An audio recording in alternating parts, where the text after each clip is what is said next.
You ask me, am I Catholic? I immediately say yes. Oh, do I go to church every Sunday? No. Do you do what you're supposed to do? No. But you're a Catholic? Why? I was raised Catholic.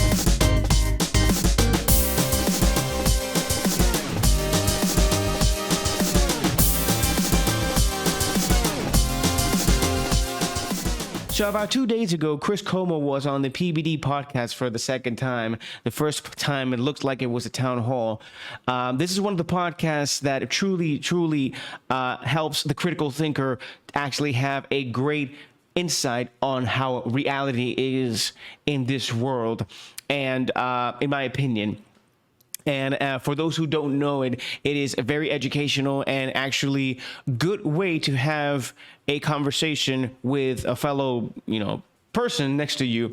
But beside the point, they were having a debate or a discussion about how society is actually raising the new generation. And Chris Cuomo had very interesting things to say, which I completely agree with. And he would compare his generation to my generation to Gen Z. I'm a millennial, and it was extremely interesting, and I completely agree with everything that he said. But let's take a look at it and let's see what you guys think. Okay, here we go.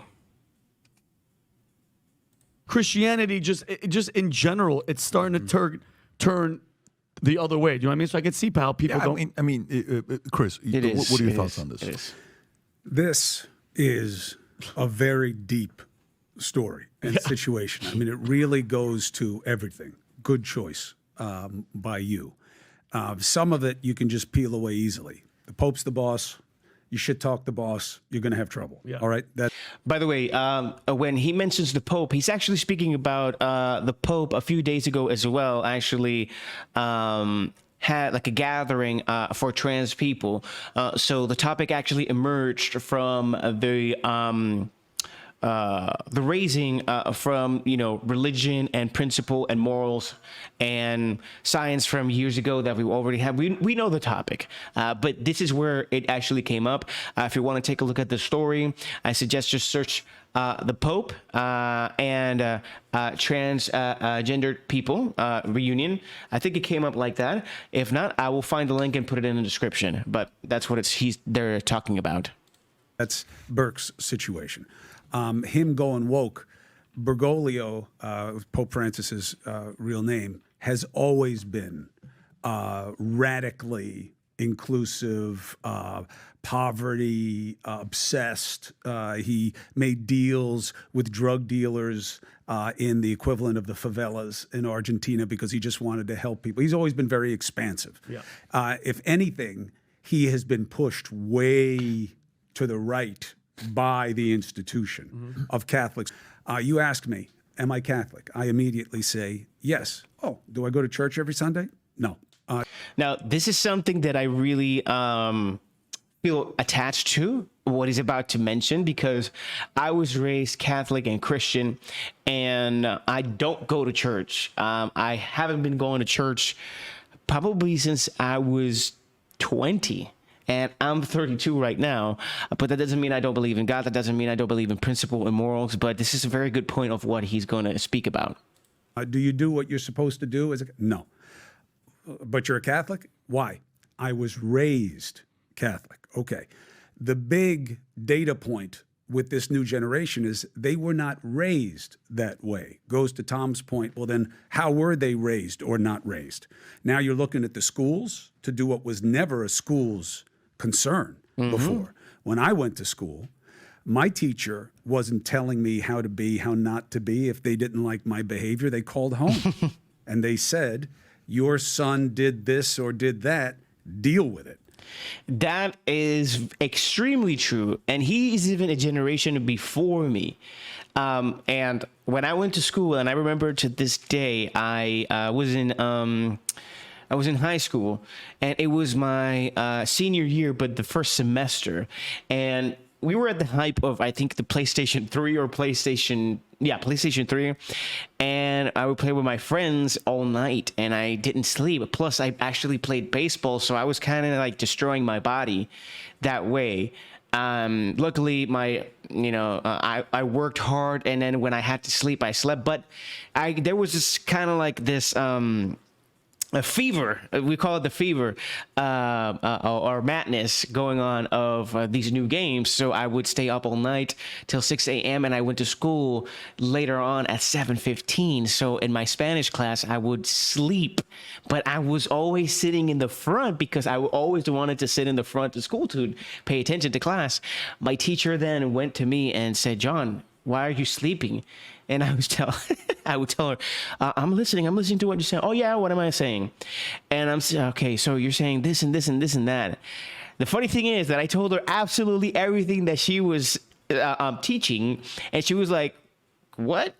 Okay. But then she just called home and called my mom because she wasn't worried about what I was doing to learn, because I proved to her that I was learning. But she was worried about my well-being, my health, and what I was doing that I didn't sleep. So, that teacher to this day, I remember her name, Maldonado. That's her last name. And she was a great, great teacher. She still is. She's alive, God bless her. But she would worry about me. She would worry about all her students and an entirety of the school. I mean, I went to a public school in Puerto Rico, and it was a thing that the teachers did worry about the children, but they wouldn't impose their beliefs. It's more so, Mom, Dad, this is what's going on with your child. Like Cuomo said, deal with it. That structure has been taken away. Why? We got a lot of broken families.